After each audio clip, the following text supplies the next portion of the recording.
আসসালামু আলাইকুম এভরিওয়ান, কেমন আছেন সবাই? আশা করি সবাই ভালো আছেন। এখানে দেখতে পাচ্ছেন বাংলাদেশ থেকে অনেক মজার মজার সব শুটকি ভাবি আমাদের জন্য পাঠিয়েছেন। তো আসলে এগুলা ওপেন করব করে করা হয়নি। তো আজ যেহেতু ওপেন করব তাই ছোট্ট একটা ব্লগ আপনাদের জন্য বানিয়ে নিচ্ছি। এখানে সব মজার মজার লোভনীয় সব ভর্তা আছে।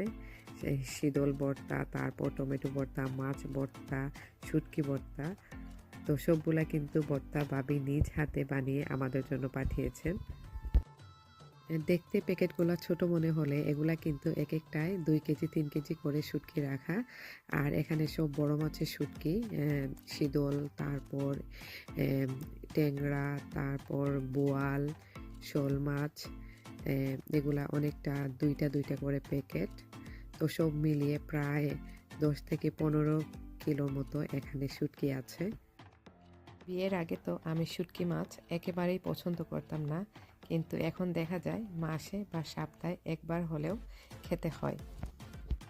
আমার মতো কারা কারা আছেন যারা বিয়ের পর অনেক অভ্যাসই চেঞ্জ হয়ে গেছে, যেমন ভেজিটেবল, তারপর শুটকি, অনেকেই যারা খেতেন না কিন্তু এখন খান, কমেন্ট বক্সে অবশ্যই জানাবেন।